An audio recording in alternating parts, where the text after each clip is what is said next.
Dan kali ini kita akan membahas topik tentang menyiapkan SMK Pertanian Jabar sebagai petani milenial unggul bersama Kepala BBPP MPV Pertanian, yaitu Dr. Yusuf STMT, dan sudah berhubung bersama layanan via Zoom kami. Halo, Assalamualaikum, selamat sore Bapak.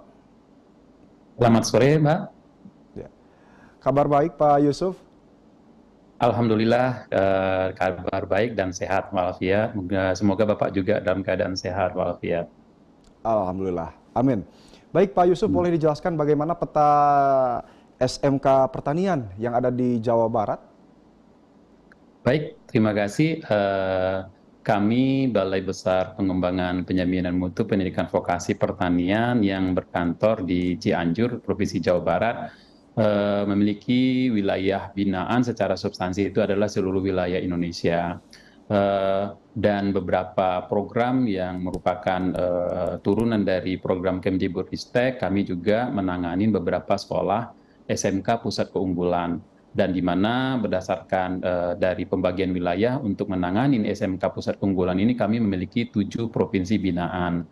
Untuk itu, untuk Provinsi Jawa Barat, berdasarkan kompetensi substansi pertanian, BPPPMB Pertanian Cianjur sudah berdasarkan data menunjukkan itu jumlah SMK Pertanian di seluruh Provinsi Jawa Barat itu adalah 186 yang tersebar di seluruh kota, kabupaten di Provinsi Jawa Barat dengan berbagai program keahlian. Sementara untuk jumlah SMK Pusat Keunggulan yang ada di Provinsi Jawa Barat adalah sebanyak 23 SMK PK.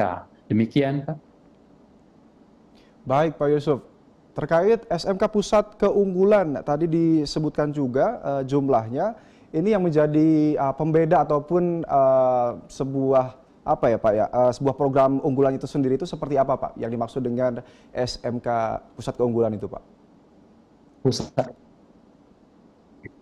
Terima kasih. SMK Pusat Keunggulan ini merupakan SMK yang menjadi harapannya adalah menjadi katalisator bagi SMK-SMK Ya, baik. Halo Pak Yusuf.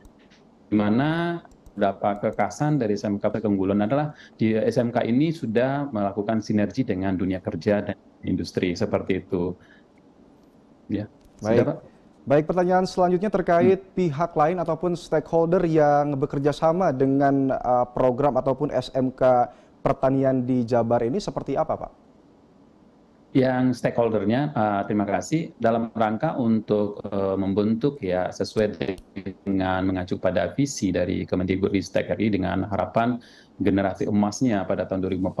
Memang dulu kita mengenal SMK ini kan adalah SMK kejuruan, sementara kita sedang mengacu kepada SMK vokasi seperti itu. Untuk itu pada tahun targetnya adalah membentuk nilai-nilai karakter kepada peserta didik kita.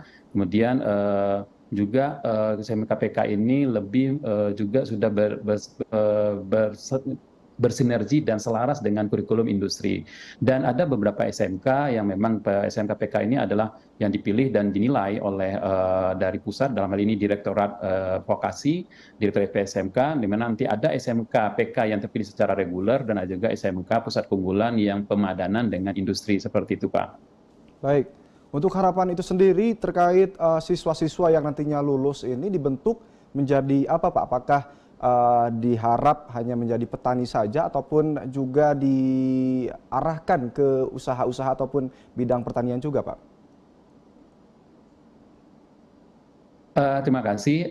Memang kami sampaikan bahwa SMK Pertanian ini kan dalam konteks rumpun pertanian. Di sana banyak berbagai program keahlian, pengolahan hasil agro pertanian, agro perikanan, seperti itu. Dan di Balai Besar kami juga memiliki 5 unit pengembang keahlian, Pak. Jadi nanti harapannya SMK Pertanian ini ada juga menangani juga di bidang peternakan, kehutanan, kemudian juga pengolahan hasil pertanian seperti itu. Jadi tidak hanya rumpun kepada pertanian saja. Mhm. Harapan kami memang pada SMK Pertanian ini harapannya adalah bagaimana anak-anak milenial sekarang betul-betul memiliki hasrat dan keinginan yang cukup kuat, yang tinggi untuk menjadi anak petani milenial. Karena memang yang menjadi tantangan kami saat ini adalah bagaimana mengubah mindset anak-anak kita pada anak-anak yang lulusan SMP untuk ingin melanjutkan studi ke SMK Pertanian seperti itu. Baik, Dan ya, lanjut. ya baik. Jadi bagaimana Pak cara untuk mengubah mindset khususnya generasi muda sekarang untuk bisa lebih mencintai lagi terkait bidang pertanian ini, Pak? Ya, terima kasih. Ini juga pertanyaan yang sangat bagus sekali ya, dan ini menjadi tantangan kami sebagai unit pelaksana teknik yang beristek khususnya untuk pendidikan vokasi ya. Eh, Bagaimana mengubah mindset? Dan di sini memang ada beberapa strategi yang dilakukan ya. Dalam salah satu ini memang dari pihak dari Kementerian Pendidikan Kebudayaan dan Ristek Teknologi sekarang sudah melaksanakan menerapkan implementasi kurikulum Merdeka. Nah, di dalam implementasi kurikulum Merdeka ini ada beberapa yang menjadi perubahan paradigma kepada satuan pendidikan bahwa untuk menuju menjadi anak mampu merubah mindset tadi memang ada beberapa yang perlu dilakukan. Yang pertama adalah memfasilitasi SMK Pertanian ini nantinya dalam bidang pertanian untuk di mana setiap SMK itu untuk menerapkan atau mengimplementasikan teaching factory bagi anak-anak. Karena TEFA ini menjadi sebuah model proses pembelajaran bagi anak untuk membentuk nilai-nilai di samping dulu untuk nilai karakternya dan juga mampu mencintai terhadap pertanian. Sesuai dengan juga harapan dari Bapak Presiden kita Joko Widodo bahwa dengan melahirkan juga Kepres nomor 68 tahun 2022 tentang penguatan revitalisasi pendidikan vokasi dan pelatihan vokasi. Harapannya nanti bahwa anak-anak ini bisa diharapkan menjadi anak-anak yang betul-betul petani milenial. Dan untuk menjadi petani milenial ini memang ada sedikit yang menjadi persepsi bagi masyarakat, bahkan orang tua, bagaimana anak-anak mereka itu ingin mau masuk menjadi SMK Pertanian itu asumsinya adalah menjadi petani yang konvensional, bukan seperti itu. Harapan kita adalah petani-petani anak-anak yang milenial sudah petani yang lebih modern karena pemanfaatan berbagai teknologi, salah satunya seperti IoT pertanian. Jadi ini harapannya supaya apa yang menjadi program dari Bapak Presiden Joko Widodo itu betul-betul bisa diterapkan dengan konsep ketahanan pangan tadi. Harapannya anak-anak ini betul-betul mencintai bahwa petani itu adalah tidak akan pernah mati karena selagi kita masih membutuhkan bahan pokok dan bahan pertanian sebagainya itu kita masih membutuhkan yang namanya pertanian. Berikutnya adalah harapan berikutnya dengan melakukan kami di sini Balai Besar Pengembangan Mutu Pendidikan Vokasi Pertanian dalam rangka upaya untuk melakukan penyelarasan kurikulum dengan industri dan dunia kerja sesuai dengan program yang sudah diluncurkan dengan Direktorat Jenderal Pendidikan Vokasi. Kami di sini melatih beberapa guru-guru sesuai dengan target sasaran kami di seluruh wilayah Indonesia, yaitu melaksanakan program upskilling, reskilling yang sudah berbasiskan dengan dunia industri dan dunia kerja. Harapannya nanti para peserta guru-guru kami yang kami latih ini nanti memberikan dampak dan memberikan juga menanamkan nilai-nilai budaya kerja kepada anak didiknya nanti. Ini harapan kami karena dalam konsep pelatihan upskilling, reskilling yang berbasis industri ini, guru-guru yang kami latih ini kita menerapkan pola secara luring di kampus Balai Besar kami dengan pola 100 jam pelajaran, kemudian ada 100 JP jam pelajaran lagi itu magang nanti di dunia industri dan nantinya guru-guru ini akan dilaksanakan uji kompetensi keahlian atau UKK oleh industri. Seperti itu Pak, ini harapan kami dengan strategi ini nantinya anak-anak dari outputnya dan outcome-nya adalah bagaimana nanti anak-anak ini betul-betul mampu mencintai bahwa petani itu adalah bukan lagi petani yang seperti yang pandangan mereka, tapi adalah petani-petani milenial yang lebih pemanfaatan berbasiskan teknologi seperti IoT seperti itu. Terima kasih. Ya, saya setuju sekali Pak dengan statement petani itu tidak mati dan petani itu keren. Lantas bagaimana Pak sekarang cara untuk mengubah maupun menuntun statement ataupun mindset para orang tua untuk lebih bisa mencintai lagi di bidang pertanian? Seperti apa Pak? Ya, ya memang banyak yang perlu yang dilakukan beberapa terobosan yang salah satunya mungkin kita melalui media sosial, media massa dan beberapa dari media sosial kami seperti di sini ada YouTube, kemudian juga IG, ya, Instagram, kemudian Facebook. Salah satu dorongan itu adalah termasuk kami merangkum ya dalam sini merangkul beberapa satuan pendidikan dalam hal ini kita melakukan koordinasi dengan dinas provinsi yang ada di seluruh wilayah Indonesia, kemudian juga menggandeng beberapa industri. Ya, kemudian kita juga mengharapkan dengan adanya apa seperti apa ya sebuah testimoni terhadap bagaimana anak-anak itu bisa melek terhadap yang tadi. Karena jujur saya sampaikan memang yang menjadi tantangan terberat kita adalah eh, termasuk juga dorongan dari orang tua ini yang memang masih menganggap bahwa petani itu identik dengan kotor ya, identik dengan mungkin dari sisi kehidupan ekonominya rendah dan sebagainya. Ini yang harus kita ubah. Sementara sekarang anak-anak tadi dengan menggunakan teknologi itu tidak mesti harus turun langsung ke sawah, tidak harus langsung turun misalnya untuk ke peternakannya, padahal sudah menggunakan berbagai teknologi yang canggih seperti itu. Ini saya contohkan kemarin, alhamdulillah kami memang di Balai Besar kami di Cianjur juga menerima dari berbagai SMK yang menjadi binaan kami itu siswanya magang ke tempat kami.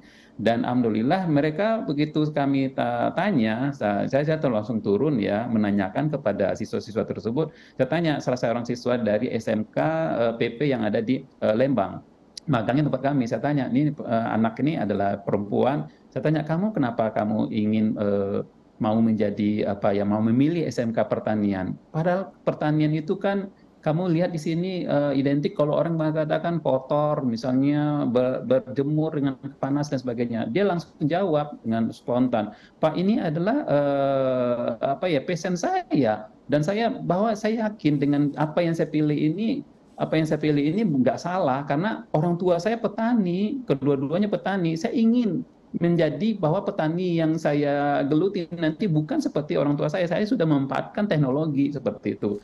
Dan bahkan saya ingin punya cita-cita menjadi seorang ahli pakar di bidang pertanian. Dan ini setelah menyelesaikan SMK ini saya lanjut ke tingkat yang lebih tinggi. Dan ternyata apa yang kita khawatirkan selama ini terhadap anak ini mereka bisa mengubah paradigma tadi. Ini harapannya dan saya ingin bahwa anak ini bisa menjadi sebuah contoh bagi anak-anak yang dikhusus untuk jenjang pendidikan SMP ya, untuk ingin melanjutkan pendidikan yang ke SMK Baik. pertanian. Demikian, Mbak. Ya, baik.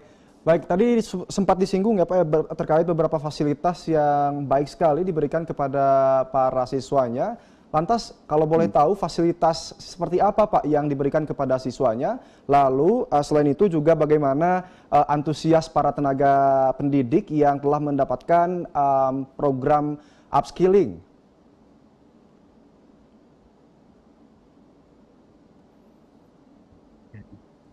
Oke, baik, saya jawab. Contoh misalnya Pak, saya kebetulan Balai Besar kita kan juga melatih ya para guru yang khusus rumpun pertanian dalam konteks skilling. Beberapa nilai-nilai yang mereka peroleh ternyata antara ilmu pengetahuan itu diterapkan dengan praktek itu sangat berbeda sekali.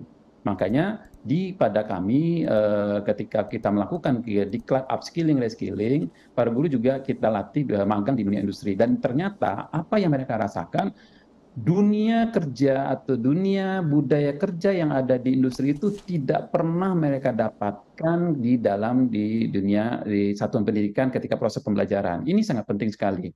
Makanya harapannya diharapkan pada dinas provinsi untuk menggerakkan kepada sekolah-sekolah SMK khusus SMK pertanian untuk menerapkan mengimplementasikan pembelajaran dengan model teaching Factory. Karena dengan Teaching Factory ini, anak-anak bisa merasakan bukan hanya sekedar melihat saja, tapi mereka ikut mulai terjun di dalam praktek dalam proses pembelajaran model Teaching Factory ini. Sehingga nilai-nilai itu akan terbangun bagi peserta didik.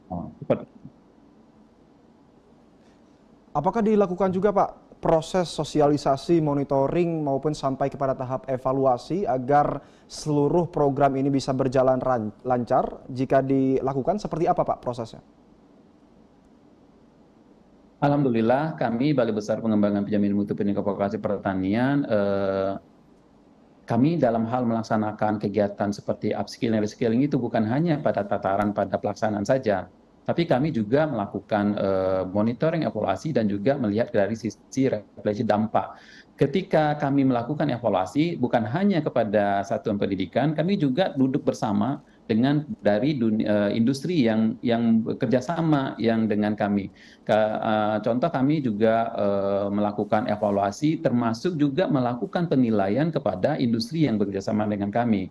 Tujuannya adalah agar nantinya apa program yang sudah kami lakukan dalam setiap tahun itu memberikan ada sedikit perubahan jauh lebih baik lagi. Contoh misalnya, ada beberapa industri ketika hasil dari evaluasi, nantinya hasil evaluasi itu menunjukkan nilai yang tidak sesuai dengan harapan kami, itu akan kami tidak lagi lanjutkan untuk kerjasamanya. Karena penilaian-penilaian yang diberikan kepada untuk dunia industri kerja yang kerjasama dengan kami ini adalah yang menilai adalah para peserta diklat, yaitu guru-guru SMK yang rumpun pertanian dari seluruh wilayah Indonesia yang magang di industri yang sudah sesuai dengan bidang keahlian mereka masing-masing, seperti itu. Jadi tidak hanya pada pelaksanaan, mulai dari pra perencanaan, kemudian juga kami melakukan pelaksanaan, kemudian juga kami melaksanakan monitoring, evaluasi, kemudian kami lakukan reaksi di internal kami, dan juga nanti akan juga kami lakukan perbaikan pada tahun berikutnya. Seperti itu, Pak. Baik. Baik, harapan Pak, bagaimana harapan untuk menyiapkan SMK Pertanian Jabar sebagai petani milenial unggul? Singkat saja Pak Yusuf. Ya, gimana Pak? Tadi saya kurang putus kayaknya Pak. Kira-kira pertanyaannya seperti apa? Baik, harapan Bapak untuk menyiapkan SMK Pertanian Jabar sebagai petani milenial unggul ini seperti apa Pak? Singkat saja Pak Yusuf. Singkat saja, yang pertama harus mampu kita berusaha mengubah mindset bahwa petani itu bukan yang seperti yang kita bayangkan petani yang dulu, tetapi petani yang lebih modern. Karena jujur saya mengatakan negara kita adalah negara agraris, negara pertanian. Masa kita meninggalkan negara pertanian tadi? Karena jujur kita sampai kapanpun masih membutuhkan yang namanya untuk pertanian.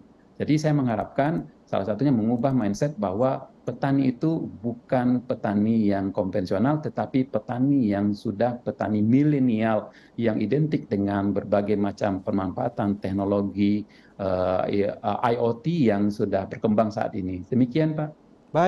Baik Pak Yusuf, terima kasih atas waktunya bergabung bersama kami, menyebarkan informasi yang mudah-mudahan lancar semuanya ya Pak ya. Terima kasih Pak Yusuf, selamat sore, Assalamualaikum. Sama-sama.